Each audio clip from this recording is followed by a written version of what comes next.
ဘုံဘဝမှာစုံမိကြခြင်းလောကလူတွေဟာလူဘဝရောက်လာတဲ့အခါမှာလူတိုင်းဟာစုံကြတာမဟုတ်ဘူးပေါ့စုံမိတဲ့လူတွေမှာလည်းပဲအချင်းချင်းညှိနှိုင်းထားတာမဟုတ်ပေမဲ့လို့သဘာဝချင်းတူညီတဲ့ပုဂ္ဂိုလ်တွေဟာစုံမိကြတာဒီကနေ့ညဝမ်းတွင်မျိုးကအာကစားကွင်းကြီးအတွင်းမှာစုံတယ်ဆိုတာလေတူညီတဲ့စိတ်ဆန္ဒတွေကြောင့်စုံတယ်လို့ဒီလိုပြောအောင်အဲ့လိုဘုံဘဝမှာစုံမိကြတာတွေနဲ့ပတ်သက်ပြီးတော့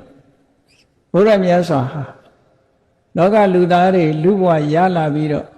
တဏှာရမှာစုံကြရတယ်ကြုံကြရတယ်တွေ့ကြရတယ်ဆိုတာတွေက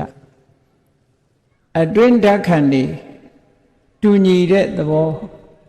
နောက်ခံအကြောင်းတရားတွေထင်ရှားရှိနေတယ်ဆိုတာကိုဓာတုတန်ရုပ်ပါဠိတော်မှာမြတ်စွာဘုရားကဟောထားတာရှိတယ်။စုံတယ်ဆိုတာအကြောင်းမဲ့စုံတာမဟုတ်ဘူးတဲ့။ဓာတုသောဝဘိက္ခဝေတတ္တာတန်တန်ဒန္တိသမင်တိစုံကြတယ်တဦးနဲ့တဦးစုံမိကြတယ်တဏှာမှာစုံကြတယ်တွေ့ကြတယ်ဆိုတာစိတ်ဓာတ်ချင်းအတွင်းကံသဘာဝချင်းတူညီတဲ့ပုဂ္ဂိုလ်တွေစုံတာလို့တူညီမှုကိုအကြောင်းပြုပြီးတော့စုံတယ်လို့ဒီလိုပြော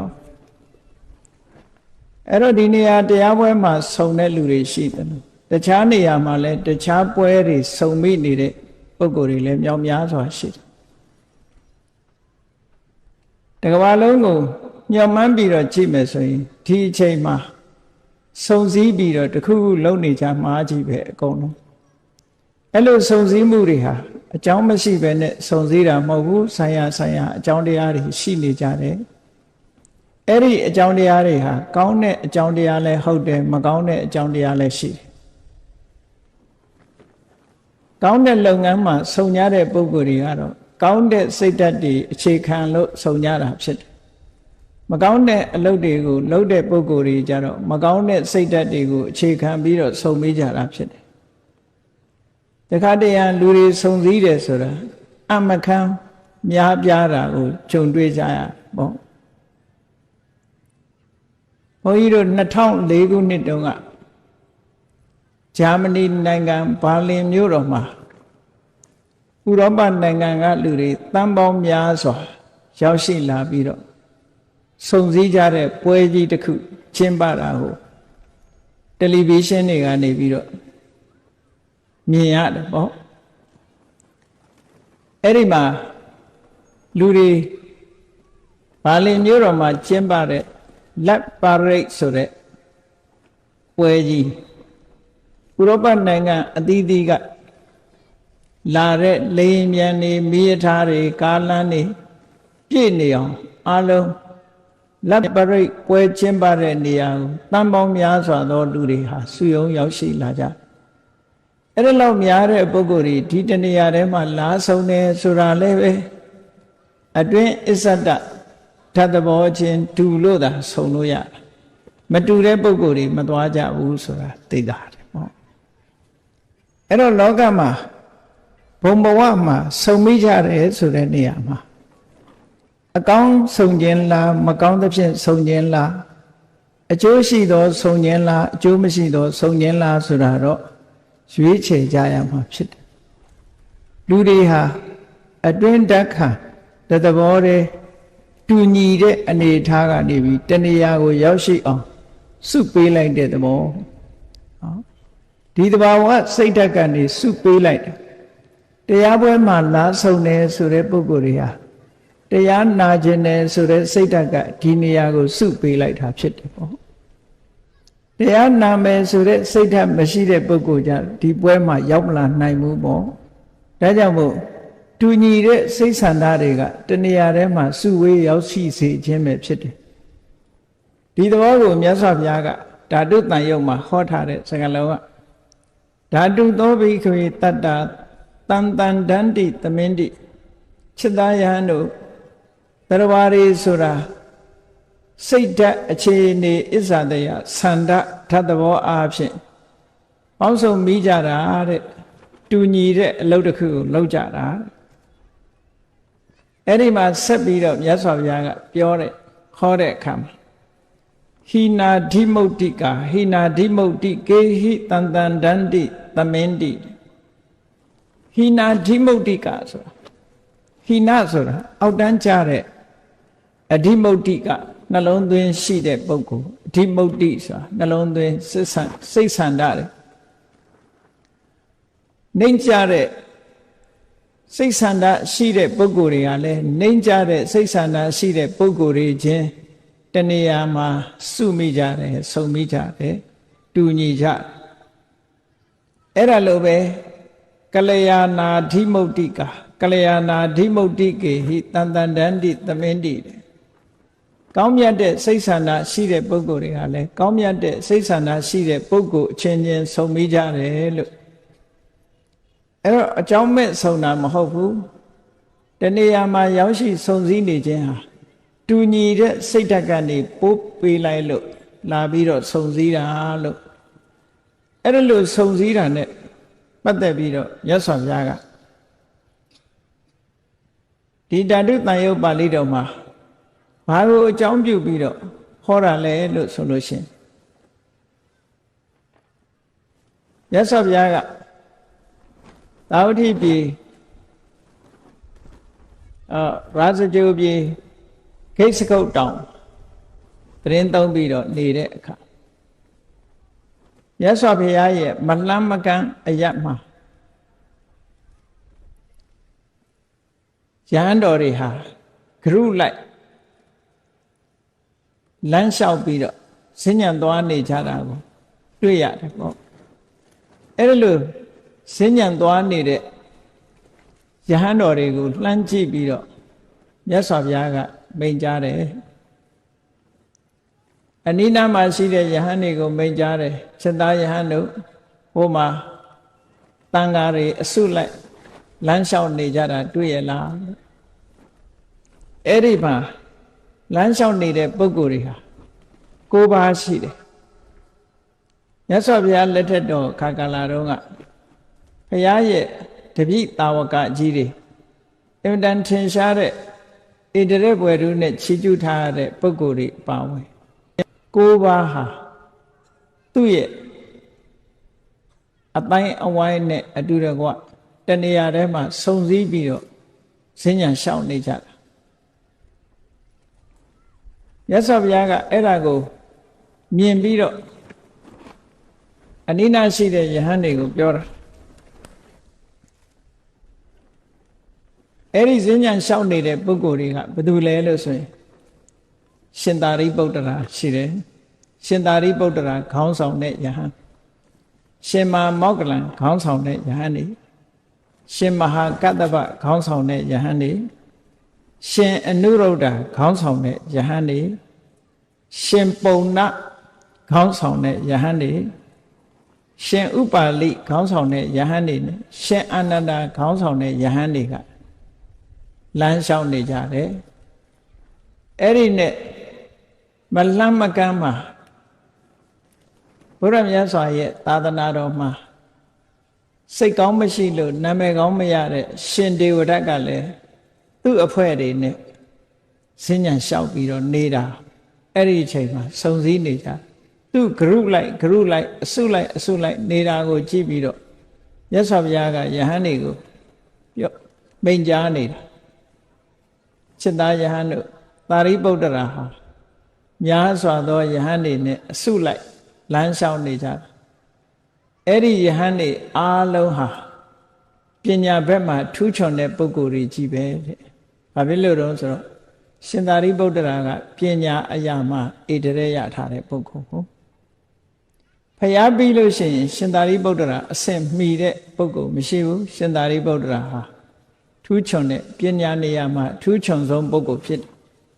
ဘလောက်ထိထူးချွန်တယ်လဲလို့ဆိုရင်မြတ်စွာဘုရားအဆင့်မှသမ္မာသမ္ဗုဒ္ဓအဆင့်မှဖြေနိုင်တဲ့မေခွန်းတောင်မှပဲအနည်းငယ်နီလန်လေးပြလိုက်လို့ရှိရင်ရှင်သာရိပုတ္တရာကအကျယ်တဝင်းဖြေနိုင်တဲ့စွမ်းရည်တတ္တိရှိတယ်ဆိုလိုတာကဘုရားအရာ မေခွန်းတောင်မှပဲရှင်သာရိပုတ္တရာဖြေနိုင်စွမ်းရှိတယ်လို့ဒီလိုပြောတာအဲ့တော့ပညာထက်မြက်တဲ့ပုဂ္ဂိုလ်ပညာဆိုတာဟာတကယ်တော့လူသိတဲ့နေရာမှာမရှိဘူးလောကမှာပညာဟာအင်တမအစွမ်းတတ္တိရှိပေမဲ့လို့တကုရှင်နဲ့ပညာတတ်ဒီနှစ်ခုနှိုင်းရှင်လိုက်ရင်တကုရှင်ကိုပဲလူသိများတယ်ပညာတတ်တဲ့ပုဂ္ဂိုလ်လူသိမများဘူးတဲ့ပညာဆိုတာထင်ရှားတဲ့အရာမဟုတ်ဘူးဒါကြောင့်မို့လို့ပညာကိုစားနဲ့ဥပမာပေးထားတယ်ပညာရှိကိုစားခဲ့လို့ဥပမာပေးထားတာရှိတယ်အဲ့ဒီသုတ်တန်တစ်ခုလည်းပဲရှိတယ်ပေါ့မြတ်စွာဘုရားသခင်ကိုရောမြတ်တာဝရိန္ဒနတ်ပြည်ကိုတက်ပြီးတော့9ဝါမြောက်ဝါဆိုအဘိဓမ္မာတရားဟောပြီးတော့လူပြည်ပြန်လာတဲ့အခါအမတန်ကြီးမားတဲ့လူရုပရိသတ်ကြီးကရှင်သာရိပုတ္တရာကိုသိပြီးမသိကြဘူးစိတ်မဝင်စားကြဘူးသူတို့အတိအမှတ်ပြုတာအထင်ကြီးတာဘယ်သူတုံးဆိုရင်တကုရှင်ဖြစ်တဲ့ရှင်မောက္ကလန်တို့ဒေဝစက္ခုနဲ့စွမ်းအားရှိတဲ့ရှင်အနုရုဒ္ဓတို့ကိုပဲအထင်ကြီးကြတရင်မေးတဲ့အခါမှာမြတ်စွာဘုရားဘယ်တော့ကြွလာမှာတော့ခုခေတ်ဆိုရင်တော့ပြောရေးဆိုခွင့်ရှိသူပေါ့နော်ရှင်အနုရုဒ္ဓတို့ကဖြေတယ်ဘုရားဘယ်တော့ကြွလာမယ်ဆိုတာသွားပြီးတော့တကိုးနဲ့ကြွရောက်ပြီးတော့မေးမြန်းနိုင်တာရှင်မောက္ကလန်တို့ကဖြေတယ်အဲ့တော့အဲ့ဒီလူထုပရိသတ်ကြီးဟာရှင်မောက္ကလန်တို့ပို့ပြီးတော့အထင်ကြီးတယ်ရှင်သာရိပုတ္တရာရှိနေတော့လည်းပဲရှင်သာရိပုတ္တရာကိုသိပ်ပြီးတော့လူတွေကအထင်ကြီးတဲ့သဘောမရှိဘူးမြတ်စွာဘုရားလူပြည်ဆင်းလာတဲ့အခါမှာမြတ်စွာဘုရားကဒီအချက်ကိုတတိထားမိတယ်ဘုရားသာသနာတော်မှာပညာရှင်နဲ့တကုရှင်ဆိုရင်ပညာရှင်ကိုနံပါတ်1နေရာမှာထားတယ်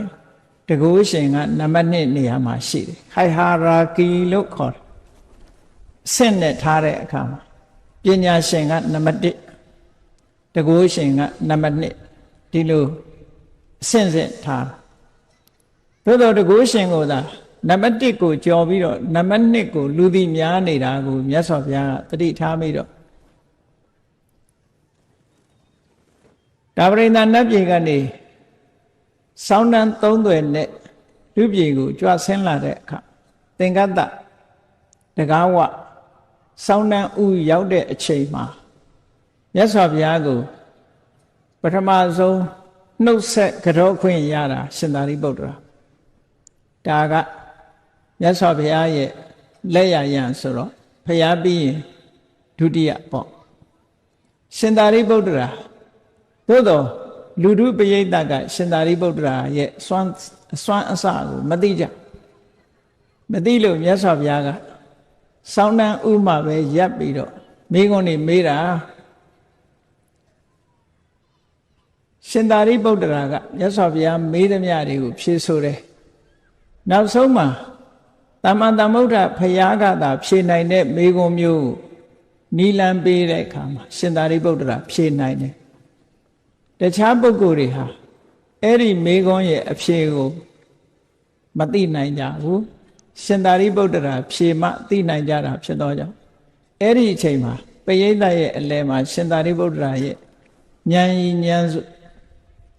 စွမ်းအစတွေဟာလူတွေကသိလာကြလို့အလုံးကရှင်သာရိပုတ္တရာကိုထင်ကြီးလေးစားလာကြတယ်လို့ဆိုတဲ့အကြောင်းအရာအလည်းရှိတယ်ပေါ့တခါတော့ကရှင်မောက္ကလန်နဲ့ရှင်သာရိပုတ္တရာတို့ရာဇဂိုပြေမှာဝါဆိုးနေကြအဲ့ဒီအချိန်မှာမြတ်စွာဘုရားသခင်ကိုရောမြတ်ကတာဝတိပြေမှာဝါဆိုးတယ်တာဝတိနဲ့ဝါစကြိုအလန်းကွာတဲ့နေရာတရင်သုံးနေထိုင်ကြတာညနေ2ပါးဆုံတဲ့အခါကျတော့ရှမောက္ကလန်ရဲ့မျက်နှာကခါတိုင်းနဲ့ကြီးနေတယ်စိတ်ထဲမှာကျဉ်နှက်နေတဲ့အပြုံးနေနဲ့ရှမောက္ကလန်ကိုရှင်သာရိပုတ္တရာကအကဲခတ်မိတယ်အကဲခတ်မိတဲ့အခါကျတော့ ငါရှင်သာရိပုတ္တရာ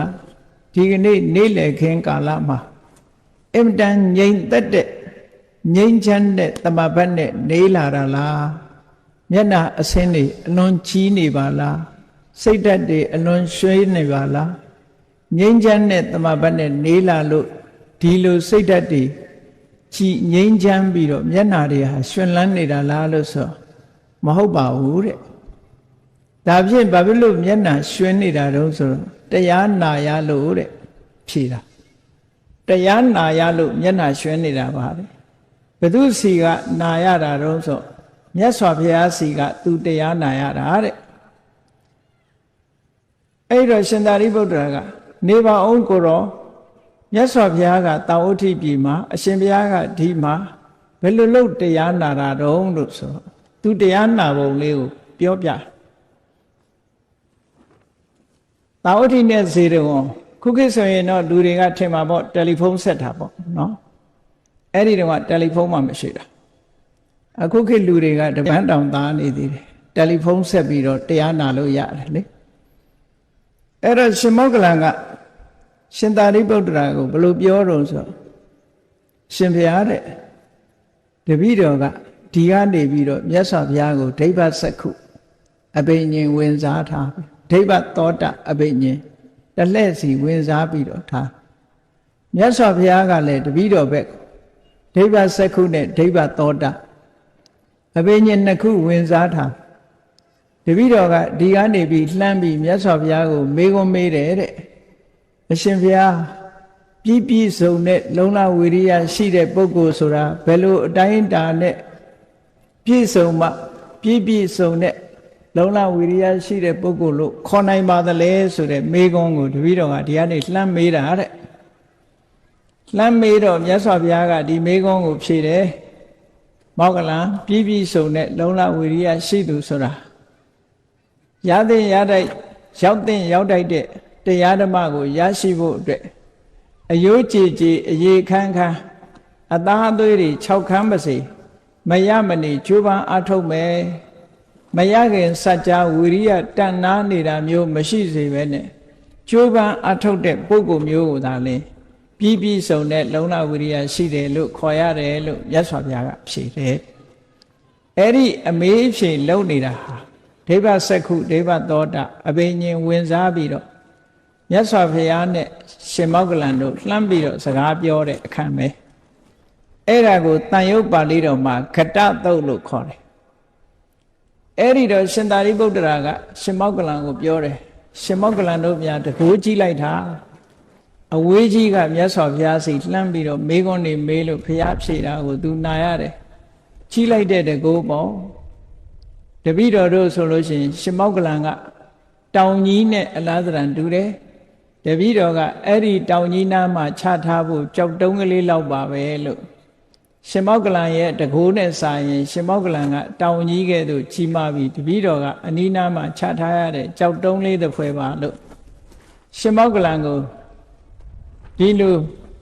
ချီးမြှောက်ပြီးတော့ပြောတဲ့အခါမှာရှင်မောက္ကလန်ကဘယ်လိုပြောတော့လို့ဆိုတော့ရှင်သာရိပုတ္တရာတဲ့အရှင်ဘုရားဟာဖျားပြီးရင်ပညာအထက်ဆုံးပုဂ္ဂိုလ်ဖြစ်ပါတယ်တဲ့အရှင်ဘုရားကစားအိုးကြီးတဲ့ကစားခဲကြီးနဲ့တူတယ်တဲ့တပည့်တော်ကအဲ့ဒီစားခဲကြီးနားမှာထားတဲ့စားဖွင့်ကလေးလိုပါပဲလို့ပြန်ပြီးတော့ပြောတယ်အဲ့တော့ပညာရှင်ကိုစားနဲ့ဥပမာပေးတာဒီလိုဆိုလို့တာဘာဖြစ်လို့ဒီဥပမာပေးရတယ်လဲလို့ဆိုရင်တကုရှင်ဆိုတာတောင်လိုလူသိတယ်မြင်ရတယ်တကုစွမ်းစက်တွေပြတဲ့အခါမှာမြင်ရစားဆိုတာကြတော့ဘယ်ဟင်းနဲ့မဆိုစားကပျောက်နေတာပဲရှားပေါ်တင်မှစားပါတယ်မပါဘူးသိတာစားမပါတဲ့ဟင်းဟာလဲပေါ့ရွှွတ်ရွှွတ်ဖြစ်နေဟင်းတိုင်းမှာလဲစားပါရတယ်နောက်ဆုံးမှာအချိုရမကတဲ့တောင်ဒီလေးအောင်လို့ဆိုပြီးတော့စားခတ်ကြတယ်စားမပါရင်မလေးနဲ့ဘူးအဲ့ဒါလိုပဲပညာရှိဆိုတဲ့ပညာဟာအရာရာကိုနှံ့ဆက်ပြီးတော့လွှမ်းခြုံနေတယ်လို့ဆိုတဲ့အဓိပ္ပာယ်နဲ့ပညာကိုစားနဲ့ဥပမာပေးတာတဲ့ပညာရှိကိုစားနဲ့ဥပမာတောင်ကြီးလို့လူသိထင်ရှားတော့မဟုတ်ဘူးစားဆိုတာ နော်အိမ်ရှင်မတွေပြောသလိုအိမ်ထဲကစားတွေစားရတယ်လို့မရှိဘူးဟင်းခတ်တာနဲ့ကုန်တယ်တဲ့စားဆိုတာဘယ်သူကစားမှာတော့ငံနဲ့သို့တော့သူမပါလို့ရှိရင်ဟင်းတွေဟာပေါ့ပြက်ဖြစ်တယ်ပေါ့အေးအဲ့ဒါလိုပဲအရာရာမှာပညာရှိမပါရင်ပေါ့ပြက်ဖြစ်တယ်လို့ကိစ္စတိုင်းမှာစားလို့ပဲစိတ်ဝင်ပြန့်နှံ့နေတာပညာရဲ့သဘောလို့ဒီအဓိပ္ပာယ်မျိုးကိုယူပြီးတော့ဒီဥပမာကိုသုံးတာဟာရှင်မောက္ကလံသုံးခဲ့တဲ့စကားတစ်ခုပဲလို့မှတ်သားရတယ်ပေါ့အဲ့တော့မြတ်စွာဘုရားကသာရိပုတ္တရာနဲ့အတူတကွလမ်းလျှောက်နေကြတဲ့ယဟန်တွေအားလုံးဟာပညာရှိတွေကြီးပဲပညာကျွယ်ဝတဲ့ပုဂ္ဂိုလ်တွေကြီးပဲအံ့ဩစရာကောင်းလိုက်တာစိတ်ဆန္ဒတူညီတဲ့ပုဂ္ဂိုလ်တွေဟာအစုလိုက်ဒီလိုနေကြတာဒါကြောင့်မို့ဓာတုသောဝဘိက္ခဝေတတ္တတန်တန်တန္တိပညာရှိတွေကပညာရှိနဲ့မှအဆင်ပြေတယ်အားလုံးဟာပညာကနေပြီးတစုတည်းဖြစ်အောင်စုပေးထားတယ်လို့ဒီလိုပြောတယ်တခါရှင်မောက္ကလံကြီးလိုက်တဲ့အခါသူလည်းသူ့အုပ်စုနဲ့လမ်းလျှောက်နေတယ်အေးမောက္ကလံကလည်းသူနဲ့အတူတကွလမ်းလျှောက်နေတဲ့ပုဂ္ဂိုလ်တွေဟာတကိုးရှင်နေကြီးပဲတဲ့အားလုံးဟာတကိုးကြီးမားတဲ့ပုဂ္ဂိုလ်တွေကြီးပဲတကိုးကြီးတယ်ဆိုတာသမထကျင့်စဉ်တစ်ခုကိုစွမ်းစွမ်းတမန်ကျင့်ထားပြီးတော့စွမ်းရည်တတ္တိတွေတိုးမြင့်နေအောင်ဒါကိုပဲအလုံးလုံးနေတာသမထကျင့်စဉ်ကိုအချိန်ချင်းထပ်ကျင့်ပြီးဇန်နေအဘိညာဉ်နေအချိန်ချင်းထပ်ဝင်စားလို့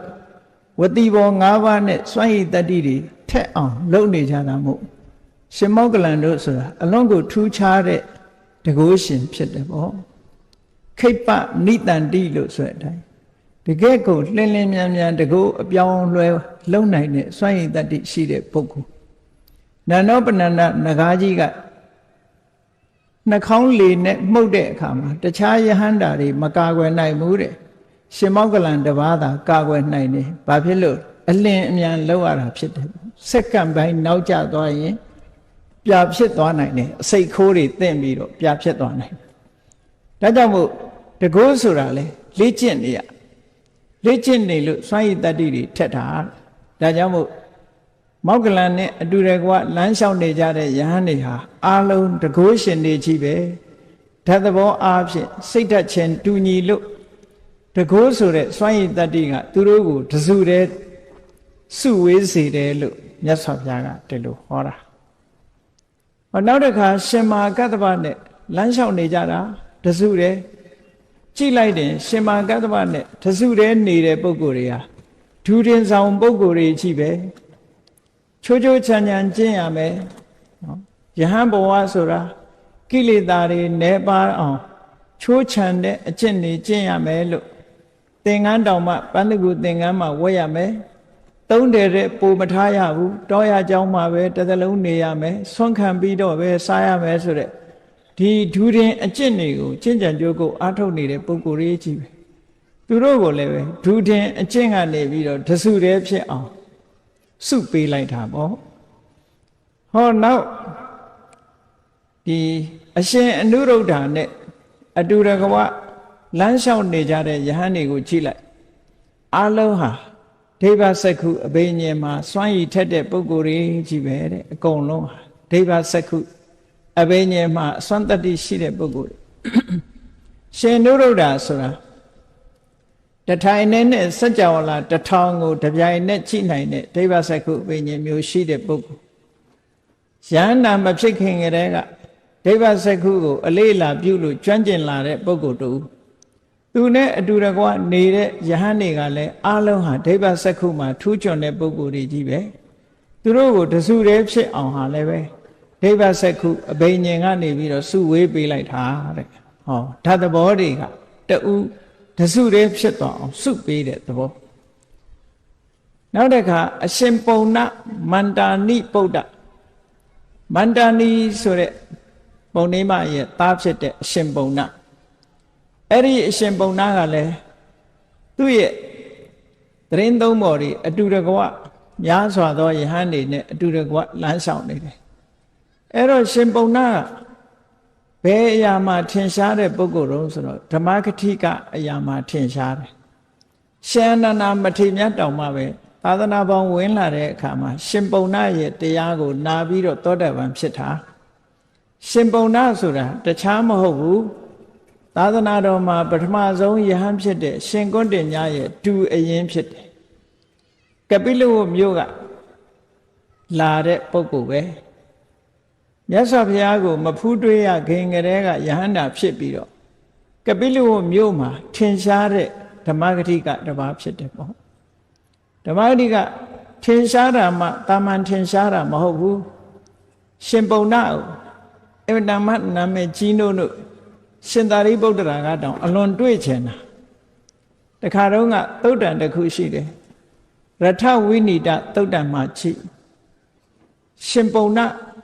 ရှင်သာရိပုတ္တရာကအမြဲတမ်းမေးတယ်သတင်းကြားတာနဲ့စိတ်ကကြည်ညိုနေတာတရားဟောကောင်းတယ်ဆိုတာသတင်းကြားတာနဲ့ကြည်ညိုနေတာတရက်တော့ရှင်ပုံနာမြတ်စွာဘုရားစီရောက်လာတယ်ရှင်သာရိပုတ္တရာကစောစောတည်းကမှားထားတယ်ရှင်ပုံနာရောက်လာရင်သူ့ကိုပြောကြစမ်းပါတော့မှားထားတော့ရှင်ပုံနာရောက်လာတဲ့အခါမှာရဟန်းတော်တစ်ပါးကသွားလျှောက်တယ်အရှင်ဘုရားအမြဲတမ်းတောင်းတနေတဲ့ရှင်ပုံနာအခုရောက်နေပြီဘုရားဆိုအားချင်းသွားပြီးတော့တွေ့တဲ့အခါမှာရှင်ပုံနာကဘုရားကိုဘုရားထံဝင်ရောက်ကြော့ပြီးတဲ့အခါမှာတောရဘက်ကိုထွက်သွားတယ်တောတဲ့ဘက်ကိုထွက်သွားတော့ရှင်သာရိပုတ္တရာကမျက်ခြေပြတ်မှဆိုလို့နောက်ကနေလိုက်တယ်ခိုရောက်တဲ့အခါကျတော့ရှင်ပုံနာကတစ်ပင်ရင်အောက်မှာဝင်ပြီးတော့ထိုင်ပြီးတော့တရားနှလုံးသွင်းပြီးတော့နေတယ်အဲ့တော့ရှင်သာရိပုတ္တရာကဒီအချိန်ပေါ့တွေ့ဖို့အချိန်မဟုတ်သေးဘူးတရားနှလုံးသွင်းပြီးတော့ဒါကပဋိသင်္လာနလို့ခေါ်တယ်တဘာရီနေတဲ့အချိန်မှာဝင်မတွေ့ရထုံးစံရှိတယ်ပဋိသင်္လာနဆိုတာအာယုံအသီးသီးပေါ်မှာစိတ်ကိုမသွားစေပဲချုပ်တိပ်ပြီးတော့တဘာရီတရားနှလုံးသွင်းနေတဲ့အချိန်အဲ့ဒီအချိန်မှာဝင်မတွေ့ဘူးခက်လန်းလန်းကတည်းမျက်ခြေမပြတ်အောင်ထိုင်းနေလိုက်တယ်သူတရားနှလုံးသွင်းနေတယ်လို့ရှင်သာရိပုတ္တရာကလည်းအခြေအနေစောင့်ညနေခင်းရောက်တဲ့အခါကျတော့တရားနှလုံးသွင်းရာကထလာရှင်သာရိပုတ္တရာကရှင်ပုံနာအနီးနာသွားပြီးတော့မေးခွန်းတွေမေးတာပဲ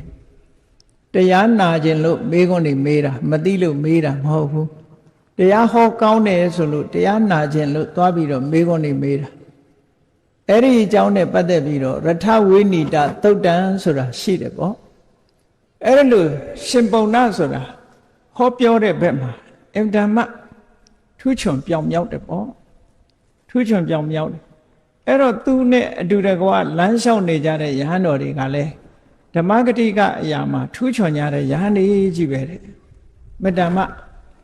ဝါဒနာတူရာစုကြတယ်လို့ပြောလို့လည်းရတာပေါ့နော်အရေးချင်းတူတဲ့ပုံကိုယ်တွေစုကြတာဟောနောက်အစုတစ်ခုကြည့်လိုက်မယ်ဆိုရင်ရှင်ဥပါလိဆိုတာဝိနည်းအရာမှာဣတရေရတဲ့ဝိနည်းဒရဝိနည်းအကြောင်းကိုအမြဲတမ်းစဉ်းစားနေတဲ့ပုဂ္ဂိုလ်ဘယ်ကိစ္စမှာပဲဖြစ်ဖြစ်ထူးချွန်ခြင်းရင် specialize လို့ခေါ်တယ် specialize လုပ်ကိုလုပ်မလုပ်ရင်မထူးချွန်အထွေထွေသွားနေလို့ဘယ်သူမှမထူးချွန်ဘူးတခုတည်းကို specialize လုပ်ထားတာသူကဝီနီးနဲ့ပတ်သက်ပြီးတော့ specialize ပဲအဲ့ဒါကြောင့်မို့လို့ဝီနီးအရာမှာထူးချွန်တယ်သူကိုယ်တိုင်ကပြောခဲ့တယ်လေဝိနယောအာတယောမရှံဝိနယောဌာနစင်္ကမဝိနေယဝါတံကပိပိဝိနယောမမခောစရောတဲ့ဆိုလိုတာကနော်ဝီနီးသည်သာသူ့ရဲ့နေရာဖြစ်တယ်ပေါ့ဝီနီးသည်သာလည်းသူရက်တဲ့နေရာသူဆင်းညံသွားတဲ့နေရာသူထိုင်တဲ့နေရာဖြစ်တယ်ပေါ့ဝီနီးသည်သာလည်းသူ့ရဲ့ချက်စားရာဖြစ်တယ်ဒီလိုပြောခဲ့တာဆိုလိုတာကထိုင်းနေလဲဝီနီးအကြောင်းစဉ်းစားတယ်ရက်နေလဲဝီနီးအကြောင်းစဉ်းစားတယ်လျောင်းနေလဲဝီနီးအကြောင်းစဉ်းစားတယ်ဒီလိုဆိုလိုတာပေါ့ဒါကြောင့်မို့ဝီနီးနဲ့ပတ်သက်ပြီးတော့ဒီထူးချွန်အောင်လုပ်တဲ့ပုဂ္ဂိုလ်ဖြစ်လို့တကယ်ကိုဝီနီးအရာမှာဣတရေရတဲ့ဝိနည်းဒရပုဂ္ဂိုလ်မြတ်ကြီးဖြစ်တယ်ပေါ့သူနဲ့အတူတကွာနေတဲ့ပုဂ္ဂိုလ်တွေကလည်းသူ့လိုပဲဝီနီးအရာမှာထူးချွန်တဲ့ပုဂ္ဂိုလ်ကြီးပဲဟောဝီနီးပေါ်မှာလေးစားပြီးတော့ ဝီနည်းတရားကိုလေ့လာလှိုက်စားတဲ့ပုဂ္ဂိုလ်တွေအချင်းချင်း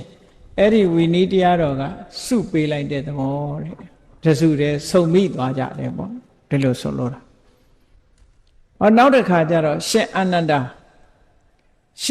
ဒာလည်းပဲသူအစုနဲ့လမ်းလျှောက်ရှင်အာနန္ဒာဆိုတာမြတ်စွာဘုရားတရားတော်တွေဟောသမျှ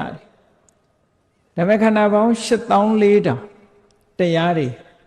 သူနှုတ်တဲ့ဆောင်းနိုင်တဲ့စွမ်းရည်တတ္တိရှိတယ်ဘဟုတုတအရာမှာဣတရေယဘဟုတုတဆိုတာအများကြီးသင်ထားတယ်ဘာနဲ့သင်အောင်နားနဲ့သင်နားထောင်ထားတယ်ဒါကြောင့်မို့မြတ်စွာဘုရားဟောသမျှတရားတွေကိုရှင်သာအရှင်အာနန္ဒာကအယအမိဆောင်ထားလို့ခဏိအထိသံဃာယနာတွေတင်းလာတဲ့ဟာရှင်အာနန္ဒာတို့ကစတင်ပြီးတော့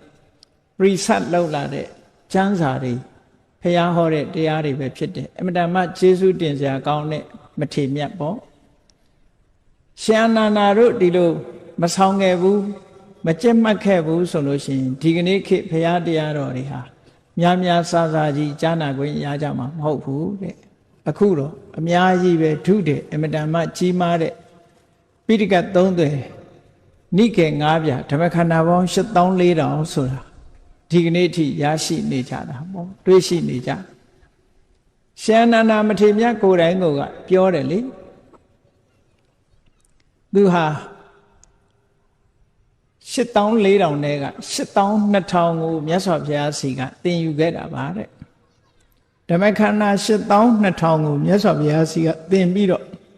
ကျန်တဲ့2000ကိုတော့ရှင်သာရိပုတ္တရာစတဲ့ယဟန်နေစီကသင်ယူခဲ့တာဒါကြောင့်မို့လို့သူ့နှုတ်ဖြားမှာဓမ္မခန္ဓာပေါင်း84,000ရှိပါတယ်လို့ပြောတာအဲ့တော့ဘောဓုတအရာမှာအမတမထူးချွန်တဲ့ပုဂ္ဂိုလ်သူမြတ်ဖြစ်တယ်ပေါ့အဲ့ဒီဘောဓုတအရာမှာထူးချွန်တဲ့ရှင်အာနန္ဒာမထေရမြတ်နဲ့ရံပတ်ပြီးတော့နောက်ကနေလိုက်ပြီးဈဉ္ဉံလျှောက်နေကြတဲ့ပုဂ္ဂိုလ်တွေကလည်းစာပေရာမှာထူးချွန်တဲ့ဘောဓုတရှိတဲ့ပုဂ္ဂိုလ်တွေကြီးပဲတဲ့ဘောဓုတရှိခြင်းတူတဲ့သဘောကသူတို့တစုတည်းဖြစ်အောင်စုပေးလိုက်တာဂရုတစ်ခုဖြစ်သွားတယ်။ဟောဒီသဘောကိုမြတ်စွာဘုရားကဓာတုသောဘိက္ခွေတတ္တတန်တန်ဒန္တိသမင်တိจิตသားယဟန်တို့စိတ်ထက်ခြင်းအယီချင်းဓာတ်သဘောချင်းအားဖြင့်တတ္တဝါတွေဟာစုစည်းထားတာဖြစ်တယ်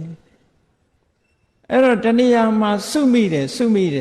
ဓာတ်သဘောချင်းတူမှစုလို့ရဓာတ်သဘောချင်းမတူရင်စုလို့မရဘူးလို့ဒီလိုပြောတာเนาะ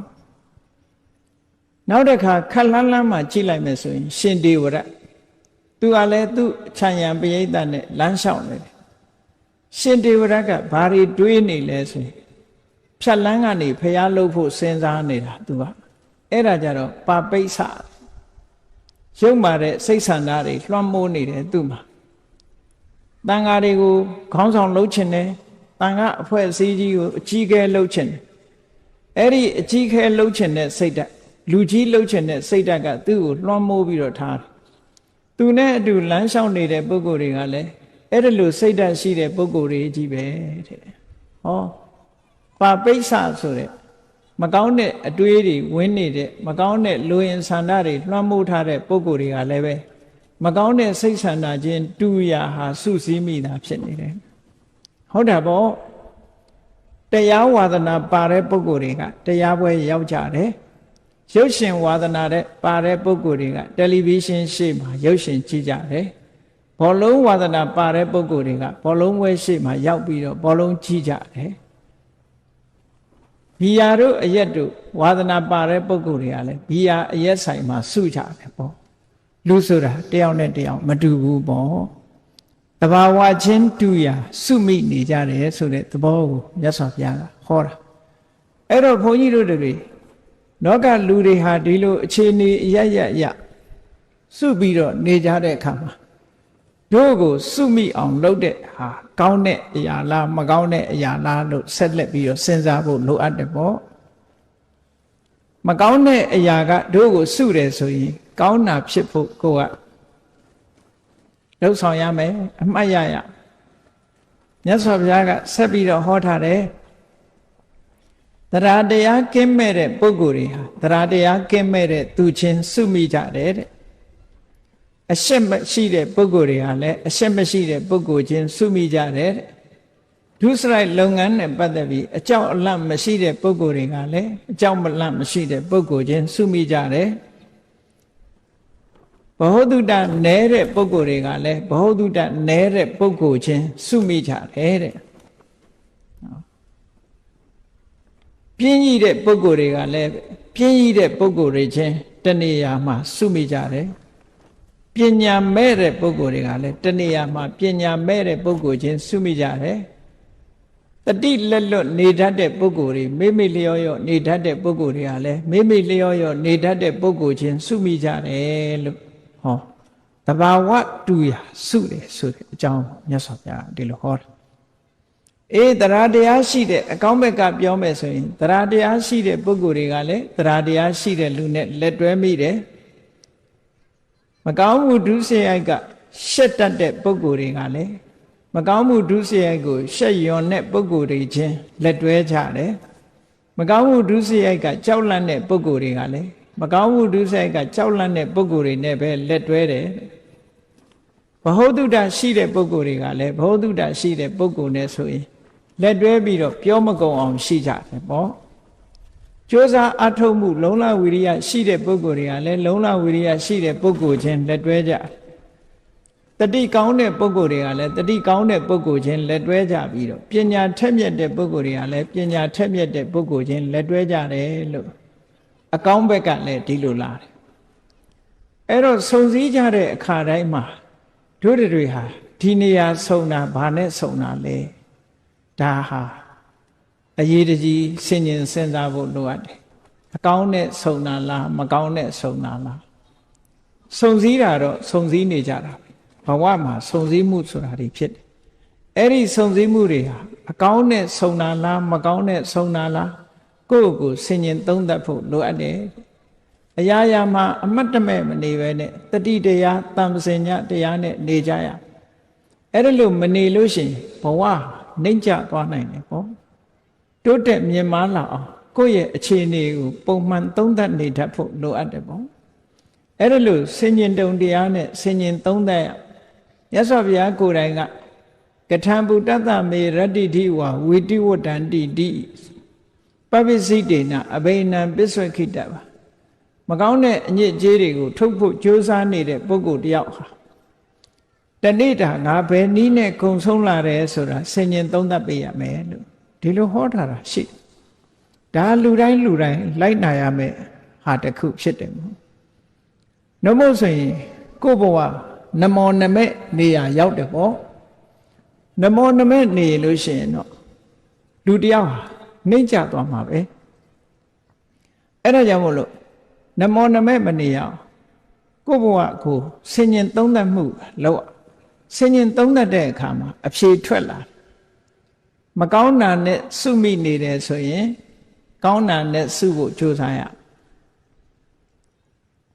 မကောင်းတာနဲ့ကောင်းတာဆိုတာဒီမကောင်းတဲ့သဘောတွေဆိုတာမပယ်လှန်မှုမတွန်းလှန်မှုဆိုလို့ရှိရင်ဒီပုဂ္ဂိုလ်ဟာဘယ်တော့မှအကောင်းဖြစ်လာမှာမဟုတ်ဘူးဒါကြောင့်မို့အမြဲဆင်ញင်သုံးသပ်ပြီးတော့ကိုယ့်ရဲ့အနေထားစိတ်နေသဘောထားတွေကိုဆင်ញင်သုံးသပ်နေဖို့လိုအပ်တယ်ပေါ့ငါဟာဟိနာဓိမုတ်တိကအောက်တန်းကြတဲ့အတွေးတွေအောက်တန်းကြတဲ့စိတ်ဆန္ဒတွေရှိနေတာလားကလျာဏဓိမုတ်တကောင်းမြတ်တဲ့အတွေးတွေကောင်းမြတ်တဲ့ဆန္ဒတွေရှိနေတဲ့ပုဂ္ဂိုလ်လားလို့ဆိုတာကိုယ့်ကိုယ်ဆင်ញင်သုံးသပ်ပြီးတော့အဖြေရှာရဆင်ញင်သုံးသပ်လိုက်တာနဲ့အဖြေဆိုတာထွက်လာဟိနာဓိမုတ်တိကအောက်တန်းကြတဲ့စိတ်ဓာတ်တွေငါမှရှိနေတယ်ဆိုရင်ပြင်ရမယ်ပေါ့ဒီစိတ်ဓာတ်တွေကိုယ်တိုင်မပြင်လို့ရှိရင်သိတဲ့ဘဝမှာမပြင်ရင်လူတွေဟာခောက်ရိုးကျိုးသွားပြီးတန်တရားမှာဇယိုက်ဆိုးတွေနဲ့ပဲသွားတာဒါကသေးသေးချာချာစဉ်းစားကြည့်နော်လူဘဝမှာတရှူးရှူးတတိုင်းတိုင်းနဲ့ဒေါသကြီးတဲ့ပုဂ္ဂိုလ်တယောက်ဟာကံမကောင်းအကြောင်းမလားလို့ခွေးဖြစ်ရင်လည်းခွေးဆိုးပဲဖြစ်တယ်ကြက်ဖြစ်ရင်လည်းဟိုခွတ်ဒီခွတ်ဟိုစိတ်ဒီစိတ်ကြက်ဆိုးပဲဖြစ်ငှက်ဖြစ်လို့ရှိရင်လည်းငှက်ဆိုးပဲ နွားဖြစ်ရင်တောင်မှပဲဟိုနွားခွေဒီနွားခွေတရှုရှုလုပ်တဲ့နွားဆိုးဖြစ်တယ်နော်ဒီတဲ့ဆိုရင်တော့ကြားတို့အကောင်မလောင်နေကြိုက်စားတဲ့ချင်းသေးတို့ဆိုတဲ့အကောင်မျိုးတွေသွားဖြစ်တယ်ဒေါသသမားတွေဟာအဲ့ဒီတိုင်းပဲအဲ့ဒီလမ်းကြောင်းပေါ်ရောက်သွားတယ်မပြင်းနိုင်ဘူးဆိုလို့ရှိရင်အဲ့ဒီလမ်းကြောင်းရောက်သွားတရိษံတွေကိုကြည့်အေးအေးချမ်းချမ်းနေတဲ့တရိษံရှိတယ်စူးစူးပူပူရန်လုံနေတဲ့တရိษံလည်းရှိတယ်အကဲခတ်ပြီးတော့ကြည့်ရန်လုံတတ်တဲ့တရိษံတစ်မျိုးတည်းတည်းပဲရန်လုံတဲ့တရိษံရှိတယ်ရန်မလုံတဲ့တရိษံရှိတယ်ခွေးထဲမှာလည်းသဘောကောင်းတဲ့ခွေးရှိတယ်သဘောဆိုးတဲ့ခွေးရှိတယ်ဟောအမှတ်တမဲ့နေရင်တော့မသိဘူးတေချာကြည့်လို့ရှင်ခွေးဟာကြိုက်တတ်တဲ့ခွေးရှိတယ်မကြိုက်တတ်တဲ့ခွေးရှိတယ်ကြိုက်တဲ့ခွေးဆိုတာသဘောဆိုးလို့ကြိုက်တာနော်သဘောမဆိုးတဲ့ခွေးကလူလာရင်အမီးနှံပြီးတော့ခင်တတ်မင်တတ်တယ်ပေါ့အဲ့တော့ဒီသဘောတွေဟာဆင်ញင်သုံးသပ်တိုက်ရအော်ခွေးတောင်မှမေတ္တာရှိတဲ့ခွေးနဲ့ဒေါသကြီးတဲ့ခွေးမေတ္တာပြည့်တဲ့ခွေးနဲ့ဒေါသကြီးတဲ့ခွေးဒီလိုဖြစ်ရတာပါဘဝမှာမပြင်းဘူးဆိုလို့ရှိရင်တလျှောက်လုံးဟာဒေါသသမားဖြစ်ပြီးနောက်ဆုံးကိုဒေါသကိုမထိန်နိုင်တဲ့အခါဒေါသနဲ့သေဆုံးသွားလို့ရှိရင်အင်တန်မှဆင်းရဲတဲ့အပင်ငရဲကြာရောက်သွားနိုင်တာပေါ့ကိုဒေါသကကိုယ်ကိုပို့ပေးလိုက်တဲ့သဘောပေါ့ထို့တူပဲလောဘကြီးတဲ့လူနဲ့လောဘနည်းတဲ့လူကိုယ်ရှိမှရှိနိုင်ကိုယ့်ကိုယ်ကိုလည်းဆင်ញင်သုံးသပ်ကြည့်ရလောဘကြီးတဲ့လူလောဘကိုမထိန်နိုင်မသိမ့်နိုင်တဲ့အခါကိုယ်ပစ္စည်းနဲ့တင်အားမရဘူးသူများပစ္စည်းကိုယူတယ်ဆိုတဲ့ပြစ်မှုတစ်ခုကျူးလွန်လို့ဒုက္ခရောက်တာမျိုးတွေဖြစ်လာတတ်တယ်ပေါ့မတရားတဲ့နည်းနဲ့သူများပစ္စည်းရအောင်ယူတဲ့လောဘမျိုးဖြစ်လာလို့ရှိရင်ပို့ပြီးတော့ဆိုးတာပေါ့အဲ့ဒါလို့ကိုယ့်ရဲ့ဇယိုက်တွေအကျင့်စိုးတွေကိုသိတဲ့အချိန်မှာပြင်ပေးဖို့လိုအပ်တယ်မပြင်ဘူးဆိုလို့ရှိရင်တန်တရားထဲမှာဇယိုက်ဆိုးနဲ့ခရီးသွား950ဇတ်တွေကိုကြည့်ရှင်အင်္ဂုလိမာလဘဝကိုလေးလာကြည့်ရှင်အင်္ဂုလိမာလဟာသူ့ဘဝဇတ်လန်းတွေမှာခက်ချမ်းချမ်းနေကြည့်ပဲအကုန်လုံးနော်နောက်ဆုံးဘဝမှာလည်းကြည့်ယန္နာဖြစ်မဲ့ဘဝတောင်မှပဲလူသားသမားကြီးဘဝနဲ့ဖြစ်ရသေးတာပဲလေဇက်ကအဲ့လိုကြမ်းနေတတ်တယ်ကိုယ်တိုင်တတိထားပြီးတော့မပြင်းဘူးဆိုလို့ရှိရင်ဇက်ကြမ်းနဲ့ဖြစ်ရမှာပဲလောကလူတွေကလည်းစိတ်ဓာတ်ကအမျိုးမျိုးပေါ့နော်ရုပ်ရှင်တစ်ခုရိုက်တယ်ဆိုလို့ရှိရင်ဘီလိန်နေရာကရိုက်ချင်တဲ့လူရှိတယ်လူချမ်းနေရာရိုက်ချင်တဲ့လူရှိတယ်မင်းသားနေရာရိုက်ချင်တဲ့လူရှိတယ်သူ့ဝါဒနာနဲ့သူပဲအဲ့တော့ဝါဒနာကိုကိုယ့်ကိုပြင်ပြီးတော့ကောင်းတဲ့ဘက်ကိုရောက်အောင်ကိုယ့်ကိုမလှုပ်သင့်ဘူးလားလှုပ်သင့်တာပေါ့မှန်ကန်တဲ့ဆင်ញင်သုံးသပ်မှုကိုထားပြီးတော့ကိုဟာအဆင့်မြင့်တဲ့ဘဝကိုကိုယ်တိုင်တွေးတောပြီးတော့အဆင့်မြင့်အောင်လုပ်ယူဖို့လိုအပ်တယ်ပေါ့အဲ့ဒါလို့မဟုတ်လို့ရှင်ဇယိုက်ဆိုးဝါစနာဆိုးကြီးဟာနောက်ဆုံးထိအောင်ခေါက်ရိုးကျိုးပြီးတော့ပါလာတတ်တယ်ဒါကြောင့်မို့ဇယိုက်ဆိုးတွေပယ်လှန်ပြီးတော့ဇယိုက်ကောင်းတွေဖြစ်အောင်ကြိုးစားအားထုတ်ကြရမှာလို့ဒီသုတ်တန်တွေကဒီလိုတတိပေးထားတာဖြစ်တယ်အေးကောင်းတဲ့အကျင့်တွေကောင်းတဲ့အတွေးတွေကောင်းတဲ့စိတ်ဓာတ်တွေကိုယ်တဏ္ဍာမှာဝင်ရောက်ရှိနေအောင်ကြိုးစားအားထုတ်ကြဘဝမှာအောင်မြင်ကြီးပွားခြင်းလို့ရှိရင်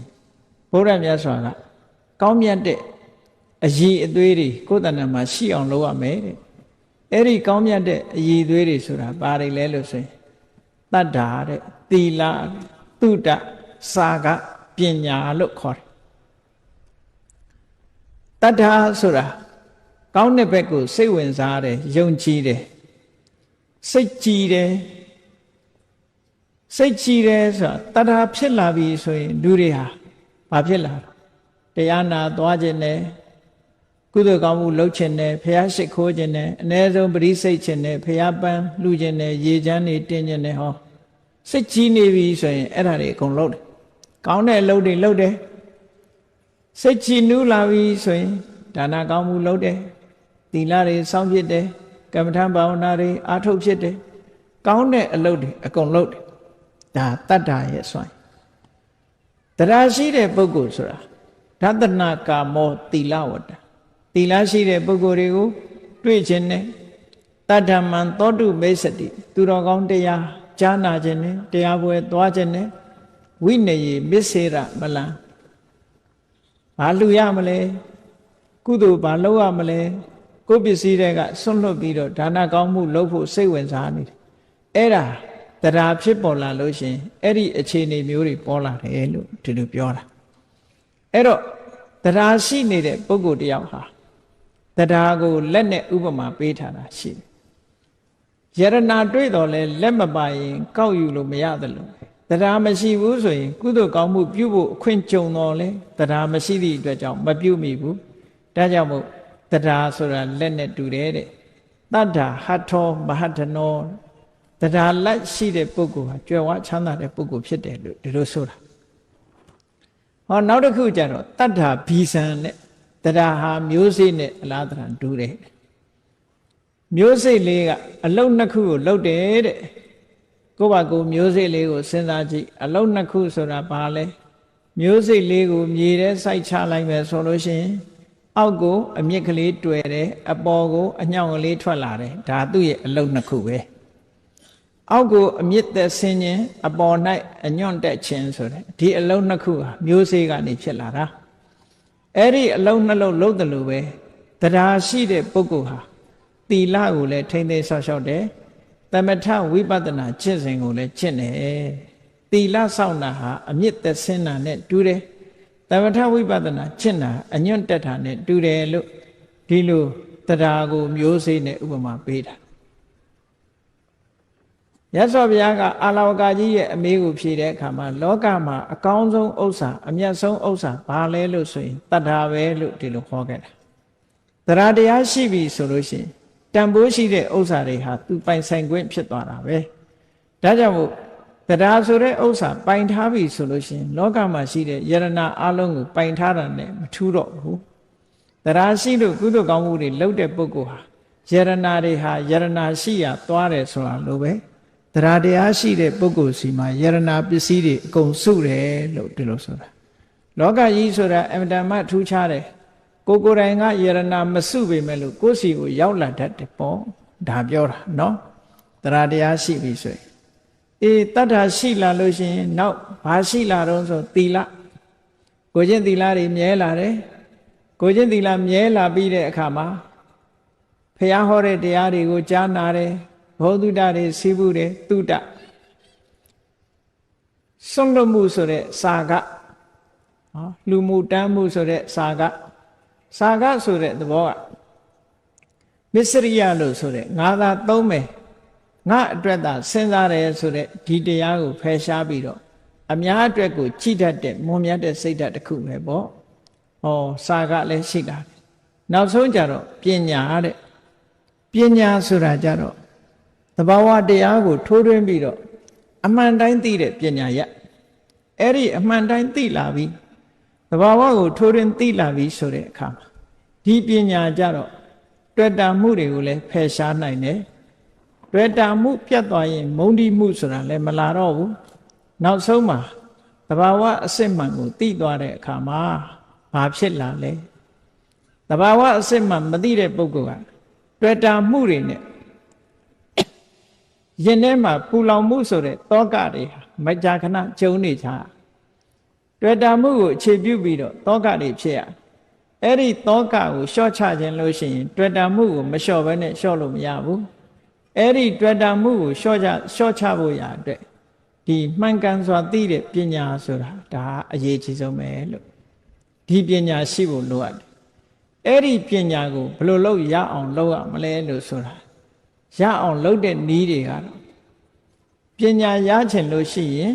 တရားနာရတယ်စာပေတွေကိုဖတ်ရှုလေ့လာရတယ်ဒီသဘာဝတရားတွေကိုဆင်ញင်သုံးသပ်ဖို့ရအတွက်သဘာဝတရားတွေကိုနားလည်အောင်သင်ယူရတယ်မေးမြန်းစီးပူရတယ်ဥက္ခဟပရိပု္ပ္ပာလို့ခေါ်ဥက္ခဟဆိုတာသင်ယူတာပရိပု္ပ္ပာဆိုတာဆွေးနွေးတာမေးမြန်းတာအဲ့ဒီနည်းနဲ့ပညာရလာပြီဆိုရင်ပညာအခြေခံမှုအတွက်သီလနဲ့သမာဓိကျင့်စဉ်နှစ်ခုကိုကျင့်လိုက်လို့ရှိရင်ဒီပညာအတွက်အခြေခံကောင်းတစ်ခုရလာပြီးတော့ပညာဖြစ်ဖို့ရအတွက်ကြတော့ မိမိသင်ထားတဲ့ကိုယ်တဏ္ဍာမှာရှိတဲ့ယုတ်တရားနံတရားတွေအပေါ်မှာတတ္တဝါဆိုတဲ့အမြင်ပြောက်သည့်ထိအောင်ဆင်ញင်သုံးသပ်ဖို့လိုတယ်ပေါ့တတ္တဝါဆိုတာမရှိဘူးယုတ်နဲ့နံနှစ်မျိုးတည်းပဲရှိတယ်လို့မြင်လာသည့်ထိအောင်ယုတ်နဲ့နံနှစ်မျိုးသာရှိတယ်ဆိုတာထင်ထင်ရှားရှားဖြစ်လာအောင်ဒီဆင်ញင်သုံးသပ်ဖို့ဥပမာပဲကိုယ်မျက်စိနဲ့အဆင်းအရောင်မြင်စရာတစ်ခုကိုမြင်လိုက်တယ်ဆိုတဲ့အခိုက်မှာမျက်စိရဲ့မြင်စရာအာယုံရဲ့မြင်စရာအာယုံကိုသိတဲ့မြင်သိစိတ်ရဲ့ဒီတဘာဝသုံးခုပဲဆိုပါစို့မျက်စိနဲ့အဆင်းအာယုံကယုတ်တရားအဲ့ဒီယုတ်တရားနှစ်ခုပေါင်းစပ်မှုကိုအကြောင်းပြုပြီးတော့ဖြစ်ပေါ်လာတဲ့မြင်သိစိတ်ဆိုတဲ့စက္ခုဝိညာဉ်စိတ်လေးကနံတရားဆိုဒီအခိုက်လေးမှာကြည့်လိုက်ရင်ဒီယုတ်နဲ့ဒီနံဒါပဲရှိတာပါလားလို့သိမြင်လာအောင်ဆင်ញင်သုံးသပ်ပေးတာအဲ့ဒါလို့ယုတ်နဲ့နံနှစ်မျိုးတည်းသာရှိတယ်လို့သိလာတဲ့အခါမှာတရဝါဆိုတာလည်းမရှိဘူးငါဆိုတာလည်းမရှိဘူးငါဟာဆိုတာလည်းမရှိဘူးတဘာဝတရားတက်တက်တာရှိတယ်လို့သိလာလို့ရှိရင်နာမရူပပြိစ္ဆေဒဉာဏ်လို့ဆိုတဲ့ပညာတစ်မျိုးကိုရပြန်တာပဲပေါ့အဲ့ဒီနာမရူပပြိစ္ဆေဒဉာဏ်ဆိုတဲ့ပညာရလို့ရှိရင်ဒီပညာကမိမိရဲ့အမြင်ကိုစင်ကြယ်စေလို့ဒိဋ္ဌိဝိတ္တုလို့ခေါ်တယ်အမြင်ကိုစင်ကြယ်သွားစေတတ်တယ်အမြင်မှန်သွားပြီဆိုရင်တမ္မာဒိဋ္ဌိပေါ့အမြင်မှန်သွားပြီဆိုရင်ဒီတဘာဝတရားတွေဟာအကြောင်းပဲဖြစ်တာမဟုတ်ဘူးဆိုင်ရာအကြောင်းတွေရှိတယ်ဒီမြင်သိစိတ်လေးဟာငကိုကရှိနေတာမဟုတ်ဘူးမျက်စိနဲ့အဆင်းအာယုံဆုံလိုက်လို့ဖြစ်ပေါ်လာတဲ့သဘောတရားပဲဖြစ်ပေါ်ပြီးနောက်ပျောက်ကွယ်သွားတယ်လို့အကြောင်းနဲ့ဆက်ပြီးတော့မြင်လာလို့ရှိရင်ပစ္စယပရိက္ခအကြောင်းကိုပါတွဲဖက်သိလာတဲ့ဉာဏ်တစ်မျိုးရလာပြန်တယ်အဲ့ဒီပညာရပြီဆိုလို့ရှိရင်ကင်္ခာဝိတရဏဝိတ္တုတဲ့ဘာကြောင့်ဖြစ်တယ်နောင်ဖြစ်အောင်မလားဘယ်တော့ရောဖြစ်ခဲ့တာလဲဆိုတဲ့အတွေးတွေတန်တရားတွေကင်းစင်သွားလို့ယုံမှန်တန်တရားကိုကြော်လွှားနိုင်ပြီးတော့စင်ကြယ်တဲ့အသိဉာဏ်တစ်ခုရလာတယ်လို့ဒီလိုဆိုတာပညာရက်တွေဟာတဖြည်းဖြည်းတိုးတက်လာနောက်ပိုင်းကျတော့စက္ခုပတာရဆိုတာလည်းမမြဲဘူးမျက်လုံးဆိုတာလည်းမမြဲဘူးဆိုတာကိုယ့်ဟာကိုယ်ဆင်ញင်သုံးသပ်ကြည့်ငယ်ငယ်တုန်းကမျက်လုံးအသက်50-60ရောက်တော့မျက်လုံးအများကြီးကွာခြားသွားပြီလေ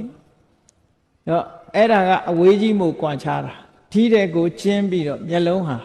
ပြောင်းလဲနေတာသာဖြစ်တယ်ပေါ့အဆင်းအာယုန်တွေကလည်းပြောင်းလဲနေတယ်မြင်သိစိတ်ဆိုတာလည်းပေါ်ပြီးတော့ပျောက်သွားတယ်မမြဲတဲ့သဘောတွေကိုဆင်ញင်သုံးသပ်မိလာလို့ရှင်သမ္မတနာပညာလို့သမ္မတနာဉာဏ်လို့ခေါ်တယ်အဲ့ဒီဆင်ញင်သုံးသပ်ရာကဖြစ်ခိုက်ကလေးပစ္စုပန်တဲ့ကြည့်နိုင်လာပြီဖြစ်တဲ့အချိန်လေးမှာမြင်လိုက်တယ်ပြတ်တဲ့အချိန်လေးမှာသိလိုက်တယ်ဆိုတဲ့ဉာဏ်ကြတော့ဥရိယဗျာဉာဏ်လို့ခေါ်အဲ့ဒီကနေတဆင့်တက်လာတော့အဖြစ်ကိုဂယုမစိုက်တော့ဘူးအပြက်ကိုပဲမြင်လာပြီဆိုတဲ့အခါကျတော့ဘင်္ဂဉာဏ်မှာ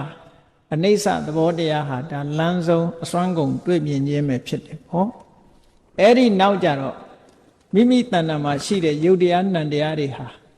ဒီလိုဖြစ်ပြမှုတွေနှိမ့်ဆက်နေတာမို့ကြောက်เสียကြီးပါလားလို့မြင်လာတယ်ဘယညာ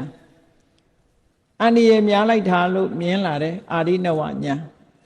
အန္တရာယ်များလို့လွတ်မြောက်ခြင်းလာတယ်မောစိတုကမြတာညာနော်နိဗ္ဗိဒညာ